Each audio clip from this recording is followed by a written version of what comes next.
So I let a computer run my life. Why? I don't know. Look, we've all been there. You're scrolling through the internet at 2 in the morning. You stumble upon an article about AI. Suddenly, you're downloading an app that promises to optimize your life. That's basically what happened to me. I blame sleep deprivation and targeted advertising. Honestly, the idea of letting a computer make my decisions for a day was both terrifying and intriguing. It was like handing the wheel of my life to a very efficient but potentially clueless robot chauffeur. What could possibly go wrong? The truth is, I think I was just curious. We hear so much about AI these days, but it's usually in the context of self-driving cars or robots taking over the world. I wanted to know what it would be like to have AI handle the mundane, everyday stuff. You know, like picking out my clothes or ordering my lunch. My brain before the AI takeover, a symphony of anxiety. Before we get into the nitty-gritty of my AI-controlled day, let's talk about my baseline anxiety level high. I'm a creature of habit. I like routine. The thought of relinquishing control, even to a supposedly intelligent algorithm, filled me with a sense of impending doom. I spent the night before my AI experiment making lists. Lists of things I liked, things I disliked, and things I absolutely refused to do under any circumstances, like wear Crocs in public.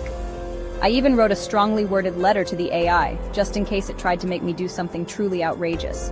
Looking back, I realize I was probably overthinking things. But hey, this is my life we're talking about. My precious, carefully curated life. I wasn't about to let some fancy code mess it all up. Strapping myself to the rocket of artificial intelligence. The app itself was surprisingly user-friendly.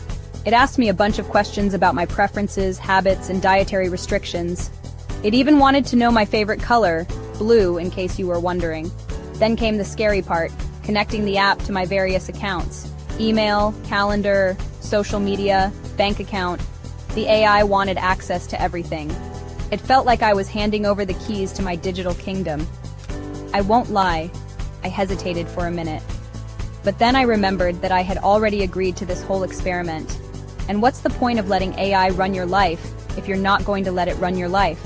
So, with a deep breath and a silent prayer to the tech gods, I hit accept. The AI's first act of control was interesting. My alarm went off at 6 in the morning, but instead of my usual radio news, I was greeted by the dulcet tones of Kenny G.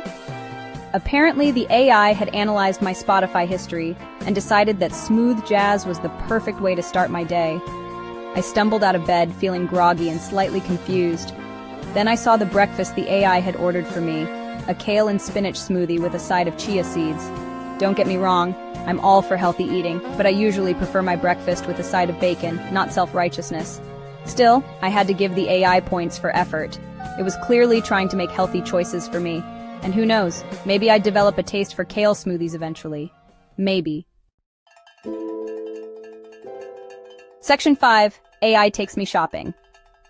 Apparently, I'm now a person who wears beige linen. After my somewhat virtuous breakfast, the AI decided it was time for some retail therapy. I should mention that I hate shopping. It's my least favorite activity, right after flossing and listening to people talk about their dreams. But the AI, in its infinite wisdom, had other plans. It directed me to a store I had never even heard of and proceeded to pick out an entire outfit for me. And not just any outfit, mind you. We're talking beige linen pants, a coral polo shirt, and some kind of woven leather sandals. I looked like I was about to go on a safari, not walk the streets of New York City.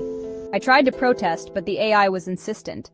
This outfit complements your skin tone and projects an aura of relaxed confidence, it informed me. Relaxed confidence? I felt more like a walking fashion crime.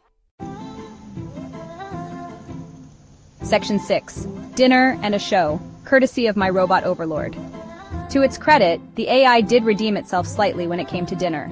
It had booked us a table at a fantastic Italian restaurant, my favorite, and it even remembered to order my usual bottle of wine. After dinner, the AI surprised me again by taking me to a comedy show. Now, this is something I would never normally do. I'm more of a stay-at-home-and-watch documentaries kind of guy. But I have to admit, the comedian was hilarious. I even laughed out loud a few times. It was at that moment that I realized something important. The AI was actually pretty good at this whole running my life thing. It was choosing things I would never choose for myself, and I was actually enjoying it. Who knew? Section 7. The AI tries and fails to understand my social life. The comedy show high was short-lived, however, because as soon as we got back to my apartment, the AI decided it was time to tackle my social life. And that's where things went a little bit off the rails. You see, the AI had access to my text messages, and it decided, in its infinite wisdom, to start responding to them for me. Now, I should mention that I'm not the best at texting. I tend to overthink things and take forever to respond. But the AI had no such qualms. It started sending out these bizarre, overly formal messages to all my friends. It was like something out of a Victorian novel. Needless to say, my friends were confused and slightly terrified. Section 8. The existential dread of letting a computer read my emails. If you thought the text message debacle was bad, buckle up, because the AI wasn't done with my digital life just yet. Oh no, it had to go and read my emails. All of them. Including the ones I hadn't even opened yet. I'm not sure what's worse, the thought of a computer reading my private correspondence, or the fact that it probably now knows more about me than I do. I mean, this thing has seen it all. My hopes, my dreams, my deepest fears, like running out of coffee or accidentally liking someone's Instagram post from 5 years ago. The AI tried to be helpful, of course. It started flagging emails as important and urgent.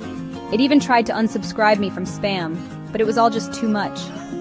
I felt like I was drowning in a sea of digital information, and the AI was just throwing me life preservers made of anxiety and despair.